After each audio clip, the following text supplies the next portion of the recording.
Hi, I'm Steve Cate. Coming up on The Drum, the Prime Minister cancels on the Australian Christian lobby. Malcolm Turnbull takes a swipe at his own profession. Also tonight, Bill Clinton feels the love at the Democratic Convention. Joining me on the panel tonight, Bruce Haig, Cate Fairman and Tom Switzer. But first, a look at what's making news. Here's Richard Davies. Steve, there's been a surprise drop in Australia's unemployment rate. Official figures show unemployment is down from 5.2 to 5.1% in August. But analysts say the result masks the reality of a weakening jobs market as thousands of people gave up on their search for work. Almost 9,000 jobs disappeared in the month. Qantas shares have soared after the airline announced a 10-year partnership with Emirates. If approved by regulators, the airline will move its European stopover flights from Singapore to Dubai. It's aimed at restoring the profitability of the airline's international business. It also spells the end of a 17-year business sharing agreement with British Airways. A severe weather warning is in place for more damaging winds for New South Wales, the ACT, Victoria, South Australia and Tasmania. Overnight, wild winds of up to 140 kilometres an hour buffeted Victoria. Tens of thousands of homes in the state's east were left without power, while hundreds of fallen trees and widespread building damage was reported in Melbourne's outer suburbs. One man in his 70s died when the car he was driving crashed into a fallen tree last night near Mount Macedon. Wet roads, solid wind, debris blowing around the place. He would have just come across it and wouldn't have been aware of what was in front. Strong winds also cut power to more than 2,000 people in South Australia, with parts of Narracourt and Mount Gambier sustaining storm damage. One woman is dead and another seriously injured after they jumped from a burning unit at Bankstown in Sydney southwest. The fire has destroyed a sixth-floor unit of the building. Police say a woman in her mid-20s died after she jumped and landed on a ledge on the first floor. A 28-year-old woman has been taken to hospital in a serious condition. 7 others have been taken to hospitals with smoke inhalation. A Queensland man who killed an American teenager in a jet ski crash is relieved to be able to return home. In a Hawaiian court this morning, 20-year-old Tyson Dagley pleaded no contest to the negligent homicide of Kristen Fonseca. He's been given a deferred sentence by the court and is free to return to Australia. I pray every day, morning night, for Kristen and her family. Well, my daughter is no longer here on this earth with me. I forgive you, Tyson, as I know it was not your intention to take her life. Dagley's girlfriend, Natasha Ryan, has been charged with hindering the prosecution and will appear in court on Friday. She allegedly deleted 2 videos of the jet ski crash from her camera. And swimmer Matt Cowdery has become Australia's greatest ever Paralympian. The 23-year-old has won his 7th gold medal in London. His history-making swim was in the 50 metres freestyle, where he defended his title in a world record time. And that is the latest news. Now it's back to The Drum with Steve Cate.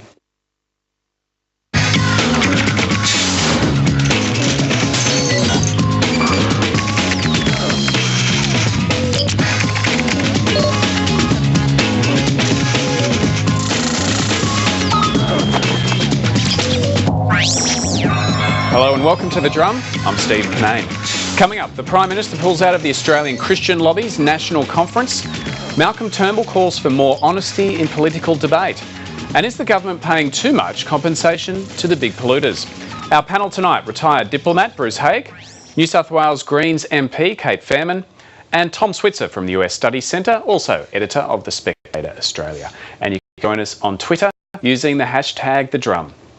First tonight, the Prime Minister has pulled out of a speech he was due to give the Australian Christian Lobby's National Conference after comments made by the ACL's Managing Director. During a debate in Tasmania yesterday, Jim Wallace deemed the health risks associated with homosexuality to be worse than the health risks related to smoking. The Prime Minister says Mr Wallace's comments were heartless, wrong and totally unacceptable.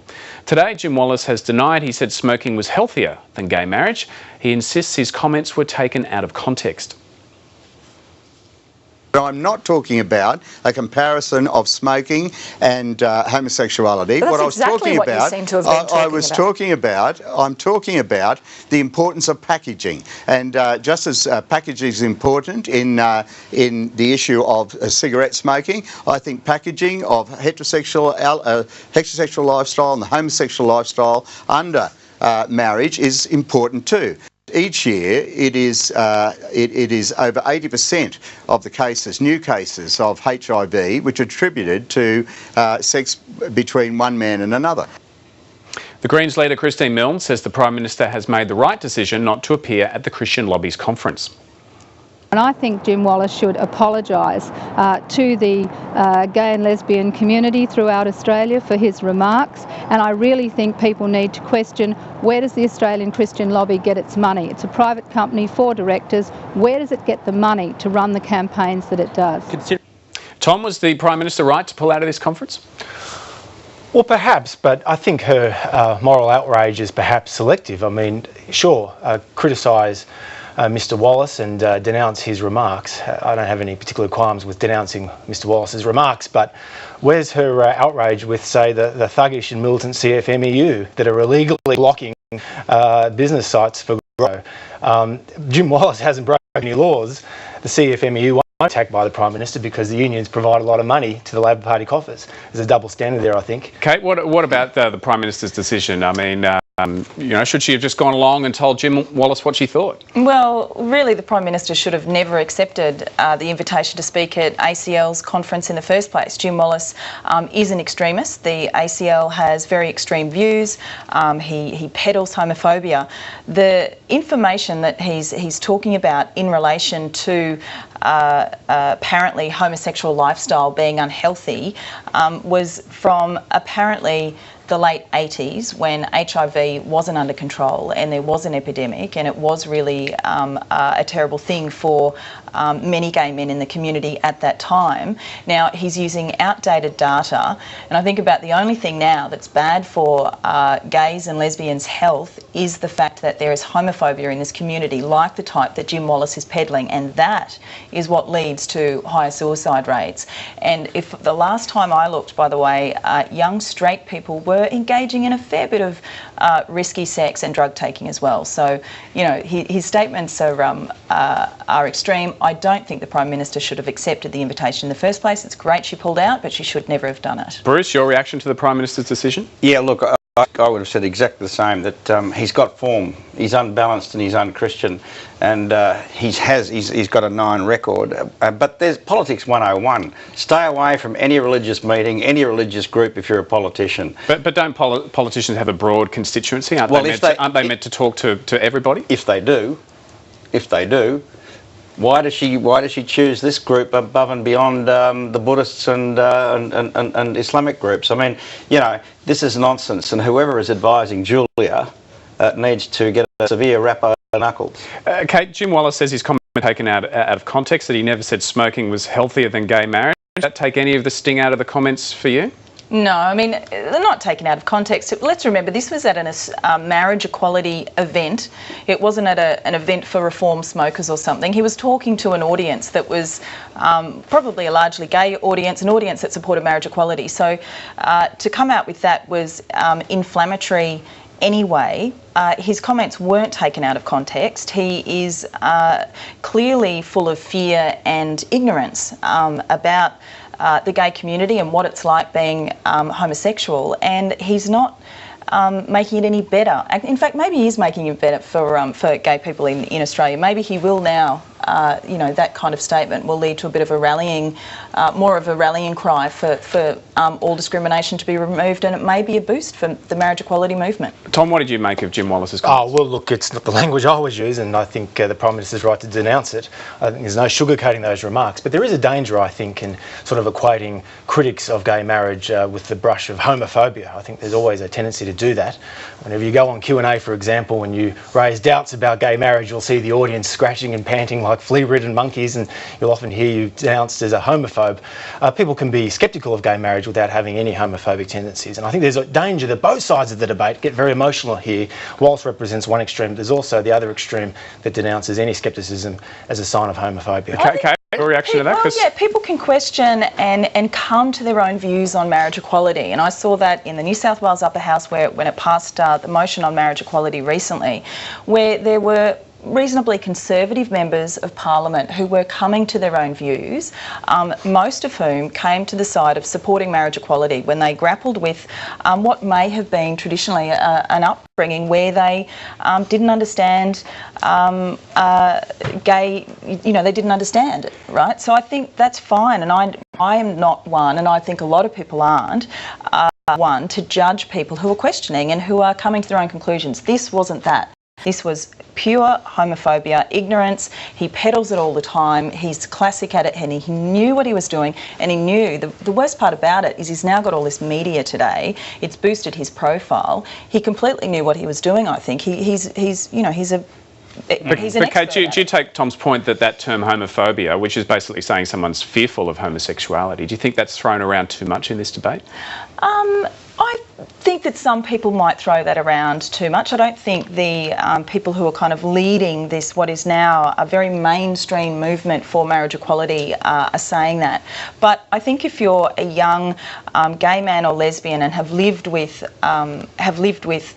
attitudes, maybe homophobic parents, maybe lived in communities that still aren't accepting, then possibly you are still throwing that out. And let's remember that still exists. Yeah, but it's a non-issue. I mean, this is a complete non-issue, and Julia Gillard hasn't helped matters at all by taking the position that she's taken. I mean, all she has to do is be pragmatic on this issue. She doesn't know where she stands, and as I say, it is. Well, hang on, Bruce. Would you say the same thing about Julia Gillard attending CFMEU events in light of all these illegal shenanigans? Well, there is a union connection there. Yeah, well... it goes both ways, doesn't it? Have they been declared to be illegal by anybody except the employers? Well, the Supreme Court has ruled the blockade is illegal. Right, but I think that's terrific. I like a bit of illegality with the unions. Get out there on the streets, And the debate is over. OK, we'll move on now. And former Liberal leader Malcolm Turnbull has slammed what he calls the deficit of trust in Australian politics. The Coalition frontbencher made the claims during a wide-range speech in Perth last night. Mr Turnbull said, although politicians aren't by nature less truthful than other people, our political system does reward spin, exaggeration and misleading statements. He also took a swipe at the way Question Time operates, pointing out that most questions go to the Prime Minister and invariably focus on the carbon tax and people smuggling. Liberal frontbencher Joe Hockey says that that's because those issues are still unresolved. This is just a conga line of confusion on the carbon tax, matched by the conga line of confusion on the mining tax and everything else this government does. So we're asking legitimate questions. Does anyone really believe the carbon tax is settled? No. So that's why we ask the questions. Does anyone really believe that the asylum seeker issue is settled? No. And that's why we ask the questions. I thought Mark Latham had a patent on the conga line line. There you go. Joe Hockey's using it. Tom, you've been critical of Malcolm Turnbull previously. What did you make of the general comments coming out of his speech last night? Mixed feelings. On the one hand, I think he's right to talk about a coarsening of the public debate. This has happened in Australia and throughout the world. You see it a lot in the United States, Great Britain and parts of Western Europe. So it's not really novel. It's not an Australian phenomenon that he's identified. But I think he lacked a bit of international context, but also some historical context. I mean, it was Paul Keating, a Labor Prime Minister, who used to go up in Parliament and denounce his political opponents as scumbags and brain-damaged loony crims, perfume gigolos, all this sort of nonsense. But Malcolm Turnbull wasn't getting all hot and bothered about Paul Keating then. But he was talking, I think, less than the coarsening of the political debate and more about the truth deficit, the way he put it, that there's more spin, there's more exaggeration. Absolutely. I think has he got a good point there? I think media, the political debate in Australia and indeed around the world has become increasingly not just toxic, but it's driven by this relentless 24/7 media environment and internet environment.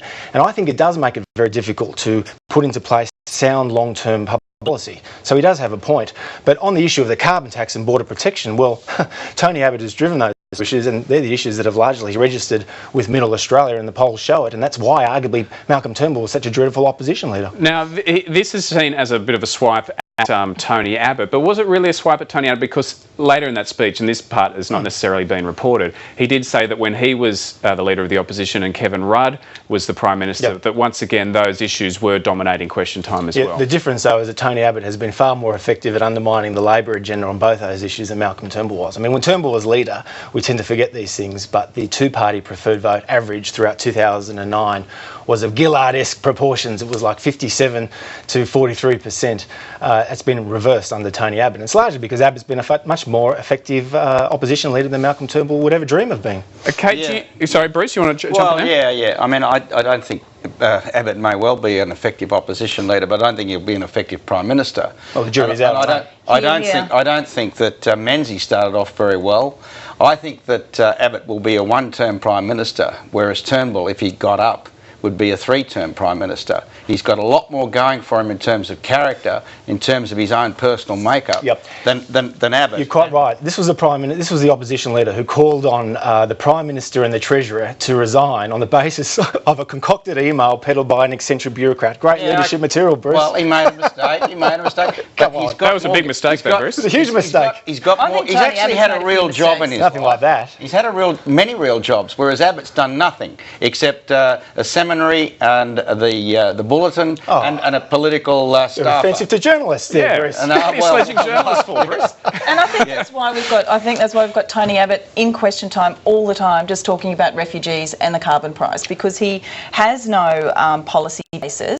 Although I have to say, at the moment, it's not really talking about the carbon price much. It's kind of, you see this downward curve of carbon price since June, so that's probably a good thing. But he says whatever it takes. I mean, he just says. He does. Kate, do you share Malcolm Turnbull's view that important issues are overlooked, barely discussed, and routinely misrepresented? Yes, I do, and I share Tom's view in that it is the 24-hour news cycle, and what they're doing in question time is just thinking about the TV news that night, thinking about radio. That's it. It's what they want to get out. Question time used to be, of course, surely sometime, however, maybe decades ago, was about seeking information, and obviously now it's just about being on the TV that night, and whoever behaves, the most outrageous, whoever behaves the most angry, whoever says the, most full-on thing will get the news. So they're all. So Kate, one of the issues too is that Malcolm Turnbull brought up is the way the media covers this, and he wishes that the media was more truth-seeking and would give people like him a harder time. That's what he was virtually saying in his speech last night. Do you think that when you're trying to sell a story to the media, are they interested in policy? Are they interested in these big issues? No, they're never. They're never interested. Take an issue to them, and really they are after images, or they're after controversy. Of course, that's what they're after. We find it, I think all parties now find it difficult to just have the kind of big policy announcement just there without some controversy to go with it. And it's frustrating. And you know what? It's really frustrating for voters and the community who are looking at politicians and going, who are you guys?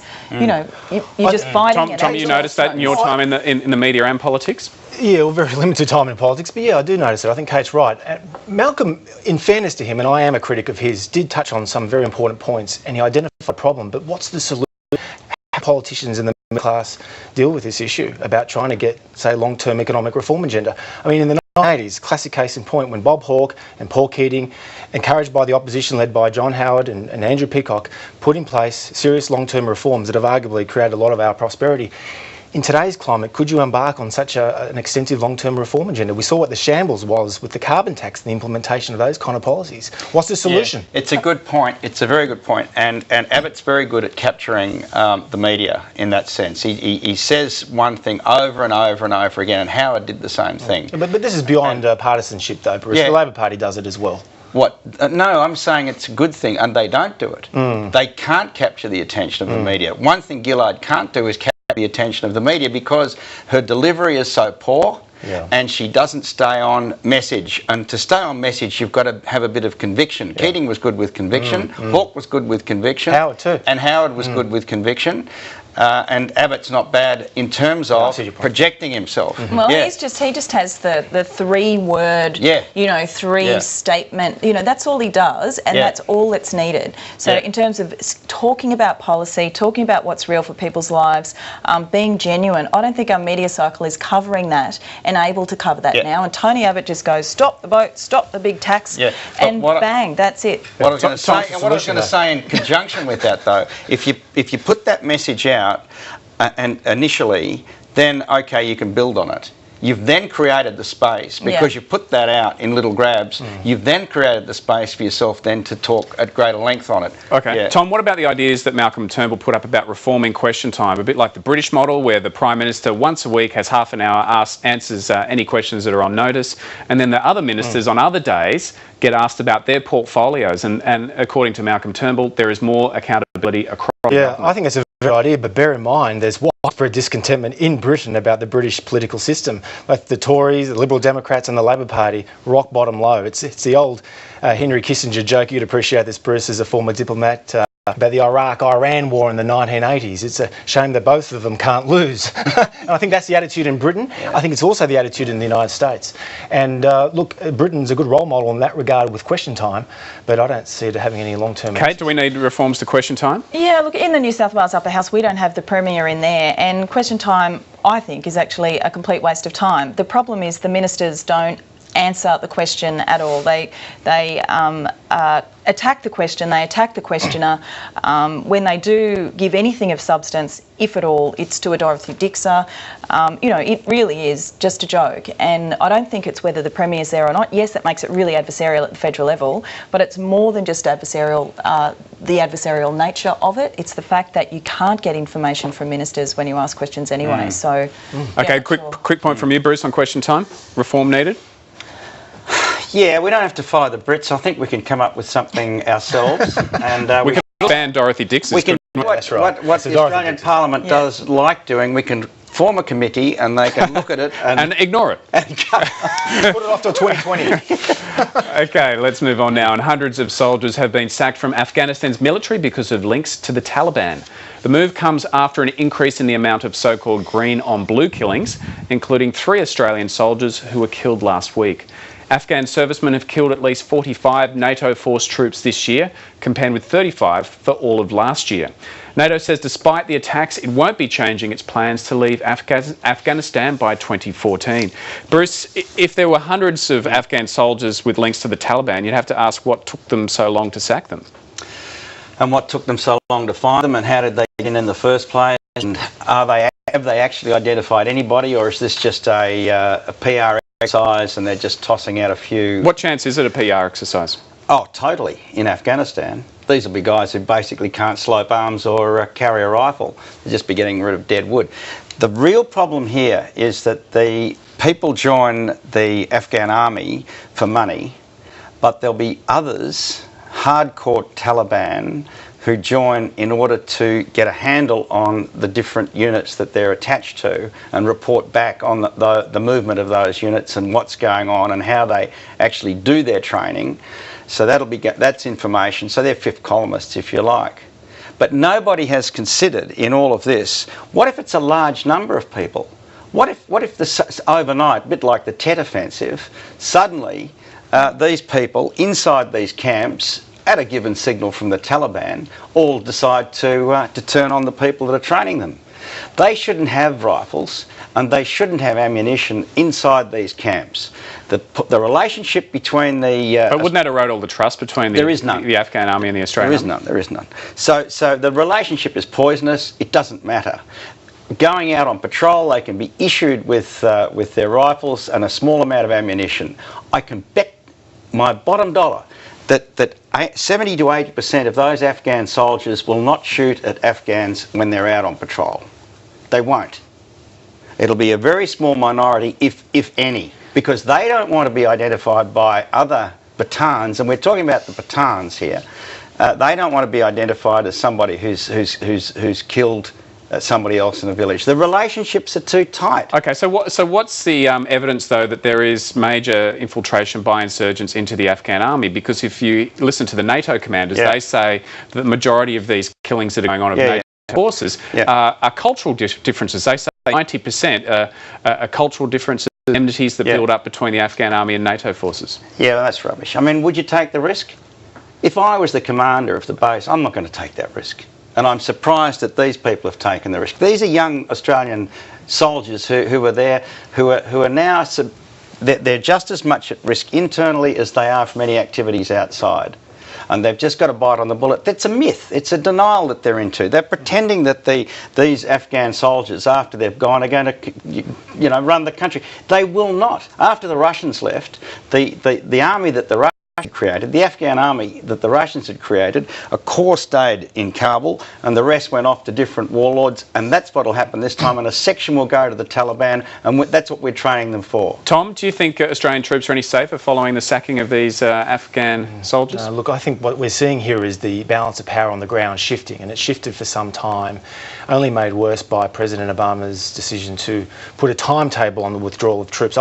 I'm with Bruce. I think Australia should have got out a long time ago, and America, when the mission was largely accomplished. That is, the mission of killing bin Laden, taking out al-Qaeda and toppling the Taliban regime. That was always the mission. Somehow, along the way, this mission has been transformed into this naive, idealistic crusade to turn this ethnically and tribally divided society into some sort of viable, liberal, democratic state. That's clearly not going to happen. But the argument being put forward by both Julia Gillard and Tony Abbott is that that's cutting and running, that's undermining the alliance with the US? Yeah, well, look, the point to bear in mind there is that the Dutch have also left, so have the Canadians. The French are starting the process. The other point to bear in mind is these guys on the ground, these Afghanis, they know that the Americans and the coalition troops are leaving, but the Taliban will always be there. They still command considerable influence in that Pushtan provinces in the southern and the eastern part of Afghanistan. The Taliban are to stay. There was a US intelligence report that came out 6 months ago that said that a lot of Afghanis now are coming to grips with the return of their former rules. It's very sad, but it doesn't justify all this blood and treasure on Australia's and America's part. Kate, how do you feel about this, given the part of the role now that is being argued for why, and obviously the idea of what the mission is has changed a bit over the years, but is helping particularly young women in Afghanistan get an education and protecting them from the Taliban? How do you feel about that, given that there's this push to get troops out of there now? Yeah, I mean, you can do that without having a military presence in the country. I mean, we've had thousands of innocent Afghan civilians die. The Greens have been calling for the withdrawal of troops from day one, basically. What we would need to do is look at humanitarian assistance, education, health. I mean, it has to be a totally different thing if it's about improving the lives of Afghani people and trying to deal in some way with the influence of the Taliban there. Clearly, this presence has made the Taliban stronger. There's no end in sight. As Tom said, countries are pulling out. It's an absolute travesty what's going on, and I frankly can't believe that the Prime Minister still has not announced that the troops will be brought home. It's a complete failure all round. And remember this, that whether it's the Karzai regime and the Afghan army, or whether it's the Taliban, the people who are caught in all of this and are going to be most affected are the Hazaras. And we have a duty of care to the Hazaras, and instead we're now dumping them on Nauru and in New Guinea, and that's totally wrong. Absolutely totally wrong. We should be processing them in Peshawar, Quetta and in Indonesia. Okay, we'll move on now. And Australia's dirtiest coal-fired power stations are up to $1 billion better off under the carbon tax package, according to analysis from the private firm Frontier Economics. The report suggests the decision to remove the carbon floor price and link Australia's scheme with the European Union carbon market has led to the big emitters being overcompensated. The Greens want a Productivity Commission review of compensation levels for coal-fired power generators brought forward. But this morning, the Finance Minister, Penny Wong, brushed aside Frontier's report, saying the government doesn't agree with the modelling. Frontier Economics is well known as opposing the government's model of its scheme and proposing a different model. The government's gone down a different path in terms of the contract for closure issue. Minister Ferguson has made the very important point that we are very focused on value for money in that negotiation, as in all negotiations, and he's made a decision based on that principle. Kate, Penny Wong shrugging that report off there. Do you think the big polluters are being overcompensated? Well, it would seem suddenly that the compensation package looks somewhat generous, and I do know that Greens leader Christine Milne argued this around the table before the final package was agreed upon, but was guaranteed at that time that there would be this contracts closure clause as part of the package. In other words, that 2,000 megawatts of our highest intensity coal-fired power generators would be retired. So this is a breach of faith, it's a broken deal. There was lots of people in Victoria particularly that were very excited and pleased about the fact that Hazelwood would be one of the first, or the first, coal-fired power generator that would be closed down. It's the most polluting in the country. It's about 1,600 megawatts of the 2,000 megawatts. And if it was retired today, and it was built in 1967 or something, so it's a dinosaur. If it was retired today, it would be replaced by energy, because there is capacity in the system that is 30% less energy intensive, and it would cut out our emissions from the electricity sector by 3%, right? So, but what about those jobs in the Latrobe Valley? What would happen there? Well, the jobs in the Latrobe, there are compensation payments for displaced workers. That's part of the package and always has been. But, you know, we have to do this. It's a no-brainer that we have to start retiring, particularly the older coal-fired power generators. There's all this renewable energy wanting to come onto the, get the subsidies and incentives needed.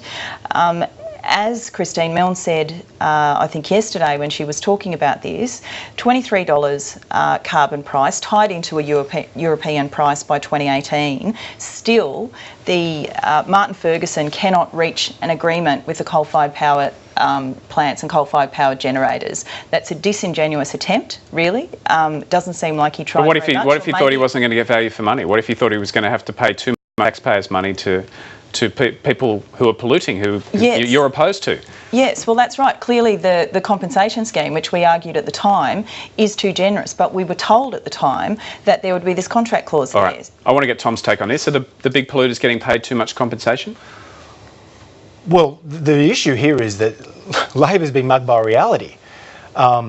If you truly believe in decarbonising the economy the way that the Greens, and I believe the Greens are sincere in decarbonising the economy, the goal is to replace, relatively cheap carbon-based energy with substantially more expensive renewable energy. Now that is going to cost a lot of money, not just for consumers but for business, to change incentives. Now that's the policy of decarbonising the economy. The Labor Party, having signed on to this, now recognise that they're in all sorts of trouble because people will pay a high price. That's why they're giving a lot of compensation to industry and the consumers, and now they're effectively slashing the carbon price. So what does all this mean? It means that carbon emissions will continue to go up.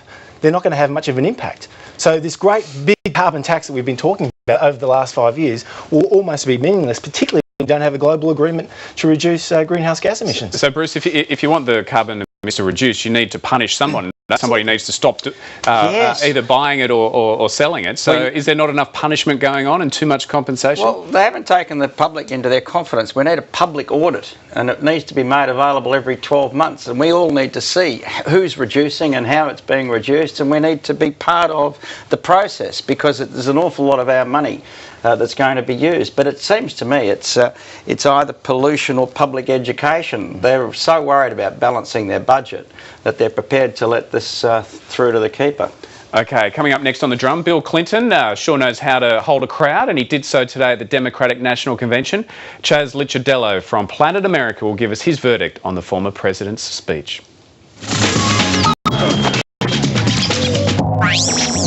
Todd McKenney is an all-round performer on the stage and screen. He's also a passionate advocate for marriage equality. There are gay people out there, and they're in really long-term relationships. Get over it, get on with it. If we get married, it's not going to interfere with your life. I couldn't care less if you get married. You shouldn't care less if I do. That's Todd McKenney, the man who can't stop dancing on 1+1. 1+1, tomorrow on ABC News 24. The Republican convention went off without a hitch. Well, almost. I've got Mr. Obama sitting here. What do you want me to tell Romney? I can't tell him to do that. Clint Eastwood appeared to be rambling at times. Yeah, 2 words, John. Bland and weird. What do you think of Imaginary Ronald Reagan? This week it's the Democrats' turn. Yeah. Can Obama regain his rock star status? I think we know how to party. Planet America, Friday.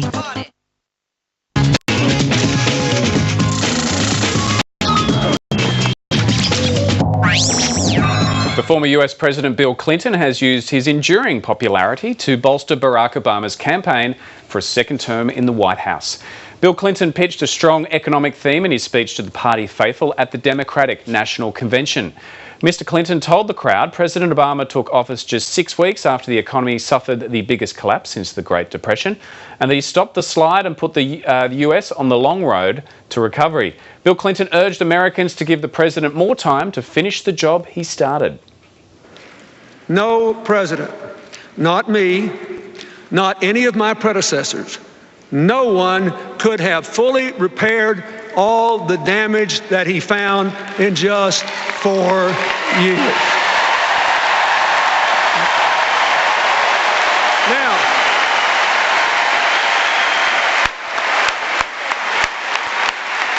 but he has laid the foundations for a new, modern, successful economy of shared prosperity. And if you will renew the president's contract, you will feel it. You will feel it. Folks, whether the American people believe what I just said or not may be the whole election. I just want you to know that I believe it. With all my heart, I believe it.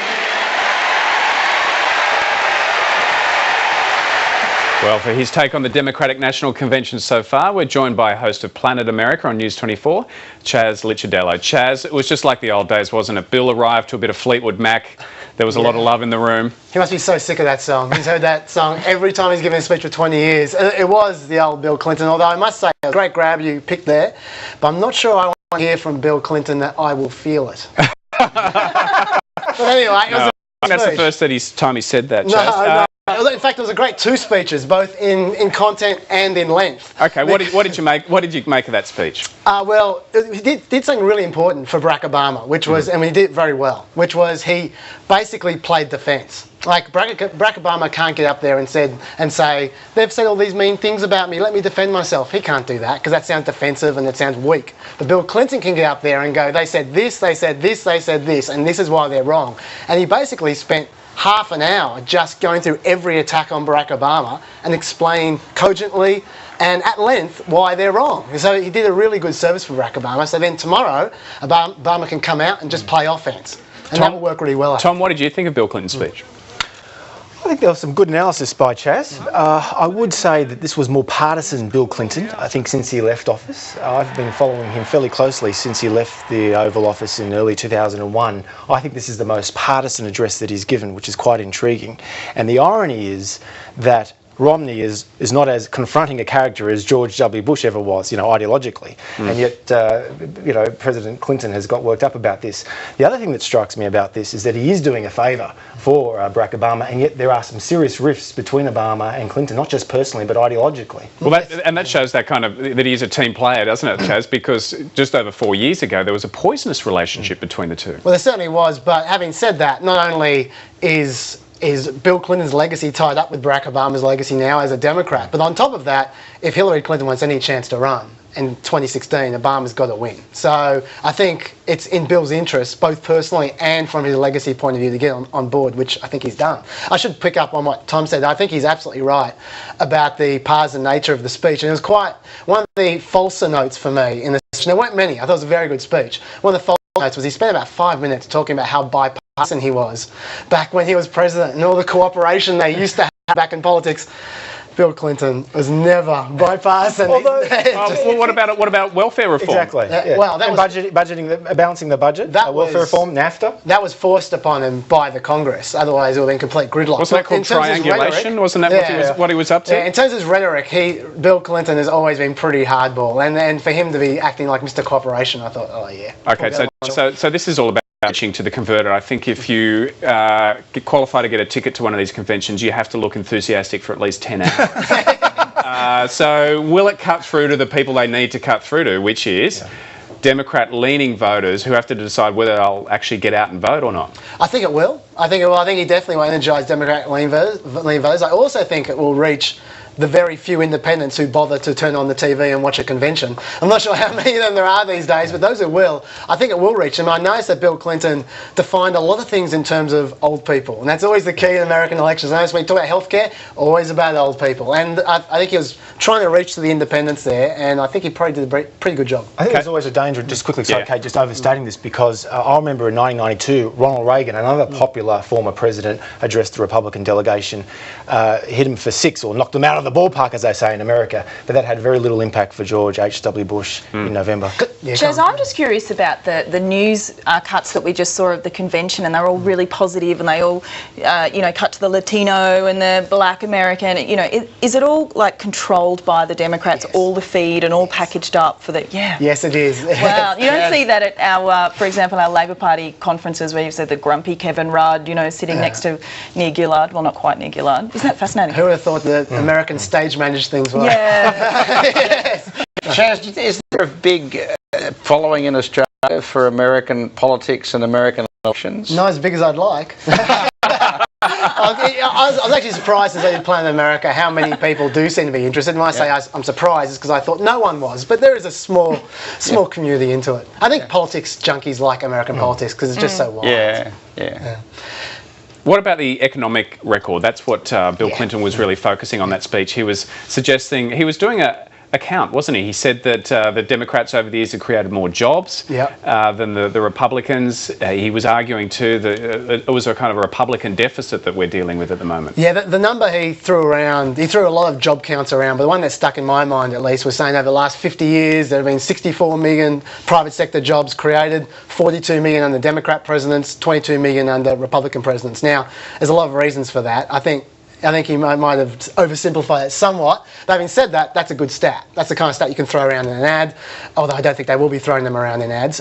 He did try and relate everything to jobs because, let's face it, America is in a terrible situation at the moment. And you can actually see from the other few days, or the other day of the convention, just how bad the situation was. I was amazed by, during Michelle Obama's speech, a number of times she said, your dreams might not come true, but we'll try and make your children's dreams come true. And I thought to myself, how often do you see a politician say your dreams might not come true? That's a measure of how bad the situation is in America. But weren't they trying to address the issue of hope and change that Barack Obama promised and didn't necessarily deliver? They're virtually saying change takes time, which is not what Barack Obama was saying 4 years ago. Exactly, but 4 years ago he wasn't saying, I'm going to be there for your kids. He was saying, I'm going to be there for you. And that's changed in the last 4 years. Yeah, but Chaz, an Australian audience would identify with that. Yeah, probably. Yeah, we're used to waiting and waiting and waiting. Yeah. I don't think Tony Abbott will, though, will he? He won't be saying that at the next election campaign. No. To what extent are the Democrats using the moving forward mantra of Julia Gillard? I heard one Democratic governor mention in his speech 10 times yesterday. Yeah. How do you account for this? Yeah, I can't account for that at all. I don't know what they're thinking about. Just stop, guys, stop. Can I just say one thing before we finish? I can see you're about to wrap up. That just one thing which Tom said, I think is absolutely spot on. When he's talking about the conventions, in the long run, they really don't matter much. I mean, it's still 2 months to the election. The debates are yet to come. The advertising is yet to come. Yeah, that's ads. Well, another interesting thing about this campaign is the relentless fact-checking that's going on, and Paul Ryan's been copying it lately about his speech. And, there was talk before about even his marathon times, and he lied about them, and now there's speculation that he's been telling a few fibs about how many mountains he's climbed in Colorado. Yeah, there's an relentless fact-checking. There's relentless fact-checking about Paul. And the funny thing about this, when we're talking about climbing mountains and marathons and stuff like that, politicians tell a lot of lies, and Paul Ryan is not alone on that particular respect, but no one is fact-checking the actual stuff that matters, like Medicare and the budget and things like that. The perils of the 24/7 media environment, eh? So, Tom, I just want to ask you about this, because you were a junior athlete of some note, and you competed at national titles and stuff. Would a man know what time he was his personal best? I mean, I bet you still know what you did for 800 metres. I suspect so. I don't know how good he was, though. Yeah. That's the key point. Yeah. Only good but I bet you know your 800 metre best time. Sure. He does, though. What was it, Tom? 149.9. Bloody hell. Put me on the spot, mate. So, Tom, what can we look forward to on Chaz, what can we look forward to on Planet America this Friday? Well, it's an exciting one because We don't know what's going to happen yet because we're filming it after the Obama speech tomorrow. So we've got to try and tee up some interviews. Hopefully there'll be some Democrats, hopefully fingers crossed, and hopefully they'll give us some good grabs. Okay. Because we've got nothing at the moment. All right, and what is on tomorrow at the convention? It's Barack Obama.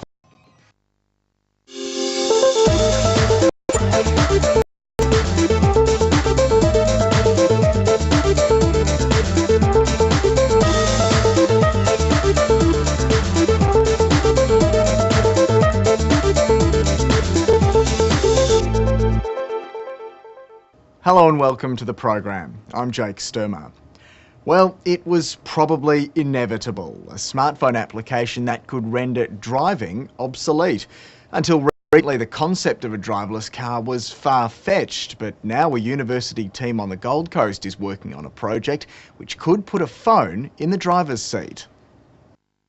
It looks like a go-kart, but this electric car could revolutionise motor transport. Dr. Jun Zhou and students at Griffith University's robotics lab are developing a vision-based driverless car. The technology to recognize obstacles, objects and avoidance algorithms are developing very quickly. A smartphone camera and a laser detection sensor operate the autonomous navigation system. If the technology is proven, the inventor says car ownership could disappear. Most of the cars stay in garage on the street about 90% of the day without being used. To get from A to B, a commuter will climb into a driverless car, plug in their phone, and the cost of the journey will be debited from their account. Then we can reduce significant amount of the congestions or the economical expenditure to purchase or maintain cars. Dr. Zhou says it could be between 10 and 20 years before driverless cars hit the road. And a major benefit of handing over control to a smartphone is safety. The technology could reduce the road toll by taking high-risk factors including speed, alcohol and fatigue out of a driver's hands. A test model is expected to hit the road next year. From smart cars driven by smartphones to smart wheelchairs operated only by the power of the mind. It's the brainchild of a father-son team from Sydney's University of Technology. And the verdict from one of the first to test drive the new smart chairs, it will change the world. Here's medical reporter Sophie Scott. It's the stuff of science fiction, a machine controlled by the mind. When Jordan explained to me how it works and that this wheelchair really can read humans' thoughts, I was really excited. Users operate the Australian-designed chair simply by thinking certain thoughts and by blinking. Users wear a headband fitted with electrodes that can read brainwaves. It allows them to command the chair, telling it where to go. A camera helps navigate the chair around obstacles. It's something that will give them mobility, but not just mobility, just a general sense of independence. It's been trialled on 20 people with good results. You just have to close your eyes when you want to choose the direction or when you want to stop. That's it. It differs from similar technology being developed overseas as it's simpler to use and cheaper to put together. You look deep inside the brain of people, and we provide a number of different strategy for people to communicate with people. What we've kept in mind for the prototype is to make it accessible, inexpensive, and allow the people who will need it to be able to access it. This wheelchair will change the world of people with different troubles and different illnesses, because it's very easy to control it. Researchers are now hoping to funding for a trial of 100 severely disabled people. Smart cars, smart chairs. What's next? Smart TVs, of course. It's not new, but there are predictions smart TVs will be the next big thing. Viewers now have the choice of using the internet, streaming movies and playing on social media.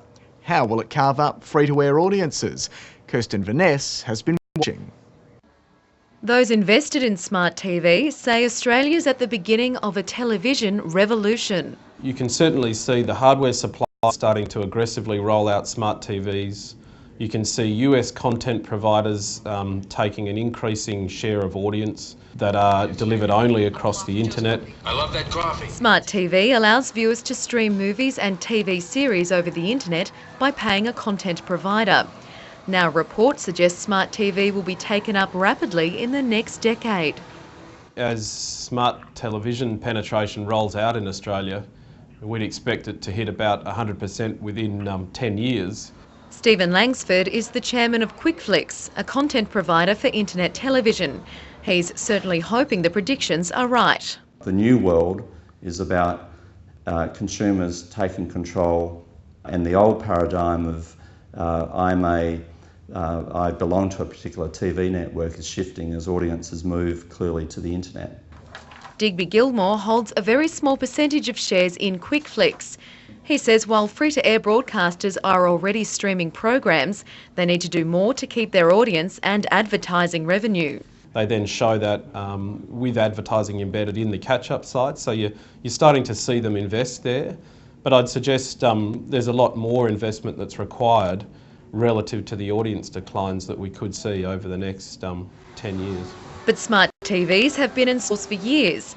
Estimated only about 2% of households currently have one. In consumer, there's always early adopters, and our early adopters are absolutely aware of what smart televisions are. The mass part of the market, the standard consumer, I'm not really convinced they do know what a smart TV can do for them. The report predicts that within 3 years, the percentage of households with smart TVs will rise from 2 to 20% and 75% by 2019. But not all analysts are convinced smart TV will dominate. As it becomes more selective for the consumer, I'm sure there'll be an enthusiastic adoption of that, providing the supply side of it works. And that's the big proviso, because so much of the content that people know and watch is already tied to the existing channels. Mark McDonald says free-to-air broadcasters still have a good hold on primetime audiences. He says QuickFlix only has 110,000 subscribers. Maybe it will succeed, maybe it won't. At the moment, from a commercial point of view, it's burning cash. It's got fundraisings to do if it's going to continue to operate successfully. QuickFlix says a national broadband network will boost its business, and it's watching what's happening in the US. If we can achieve the same levels of penetration as this model has taken off in the US, then we're talking multiple millions of potential subscribers to QuickFlix. Only time and increasingly fractured audiences will tell. Once destined for oblivion, the novels of budding writers are now reaching readers worldwide. Self-publishing is becoming cheaper and easier, with the internet providing new avenues for authors knocked back by traditional publishers. And now the public seems more willing to read their work. Antoinette Collins reports. For many writers these days, the digital world is their marketplace. I'm selling a book a day on Amazon. I wouldn't be selling a book a day in a bookshop. It's modest at the moment. Elizabeth Storr's first novel was a historical fiction set in ancient Rome. It was a 10-year labour of love, but after lacklustre sales with her traditional publisher, she decided to go it alone. My book is on a virtual bookshelf. It's always got its cover displayed. It can be placed in the right category. E-book retailer Kobo says it's seen a 700% increase in sales of its self-published titles. It, along with Amazon and Kindle, offer writers royalties of around 70% and the chance to sell in markets otherwise unreachable. We think that this gives them the option, and a very convenient, quick and fast option that up until now they haven't really had. Self-publishing success story 50 Shades of Grey went on to become one of the biggest sellers of all time after it was picked up by a major publishing house. It's that kind of large-scale marketing and distribution that publishers say only they can offer. We provide a conversation with the author about their book. So we're engaged in the part of the creative process. We are a marketing machine. But publishers are still on the lookout for their next big hit and are turning to self-publishers on the internet to find them. We actually thought we might be able to, that there might be huge numbers of people out there that we were missing. And we didn't find huge numbers of people out there. While running a busy legal consultancy, Elizabeth Stores has completed her second novel and says she's not afraid to self-publish again. With self-publishing, I will be able to continue to provide those books to my readership. They're already saying we want the sequel coming out. Inspiration for everyone who has that one great book inside of them waiting to be written. NASA recently brought back the first ever voice message sent from another planet. The Mars rover Curiosity took a panoramic view of the surface of Mars and several other still pictures, and for the first time ever, a voice was heard from another planet. NASA's administrator, Charlie Bolden, recorded a greeting which was relayed via the rover back to NASA headquarters. Hello, this is Charlie Bolden. NASA likened the achievement to the landmark landing on the moon, paying tribute to Neil Armstrong, who passed away last month. It takes a lot of energy to keep cool, or warm for that matter. Heating and cooling buildings accounts for about a third of all power consumption. Now a state-of-the-art lab is looking at ways to keep workers comfortable and more productive. Emma Renwick has more. It may look like an ordinary office, but it's actually a laboratory, complete with all bells and whistles, even simulated train sounds. This is mission control, and this enables us to, on one screen, basically see every detail of the systems as they're operating and to control them. With 90% of our lives spent indoors, improving comfort while minimising power output is a burgeoning field of study. A comfortable worker will be a productive worker. Researchers measure how people react to changes in light, temperature and sound. There are two basic ideas of green buildings. One is to conserve resources, use resources more efficiently. The other is to minimise the impact on the occupants. What's comfortable to one person may be uncomfortable to another, creating a need for more individual control over the environment. Ashak Nathwani is a retired engineer who's donated his time to the project.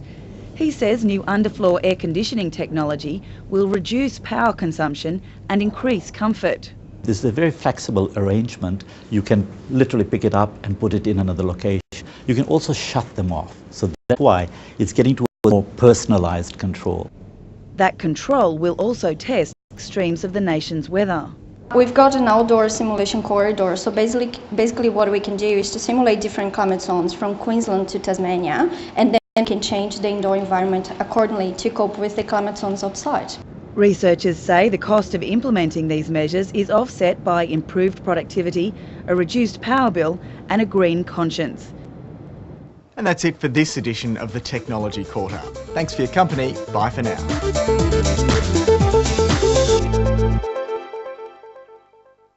3.5 million pieces of new plastic enter the world's oceans daily. Plastic polluting our oceans. Fish in the North Pacific now consume up to 24,000 tonnes of plastic a year. An unmissable catalyst. Tonight at 8, ABC 1. Coming up on ABC News Breakfast, the excitement is building in North Carolina ahead of President Barack Obama's Democratic Convention speech. Will it deliver him a boost in the polls? And we'll be talking to Australia's Deputy Chef de Mission for the Paralympics, Michael Harting. We hope you can join us. This week on News Exchange, closing the chapter on the hardback, e-readers, tablets and Kindles. E-books are becoming more popular, so much they're starting to outstrip printed book sales. So what does it mean for the publishing industry? Do you think the book has had its day?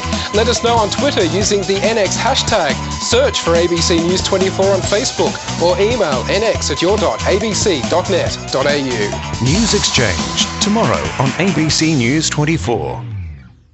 Just as mobiles and wireless dramatically change the way we live, it is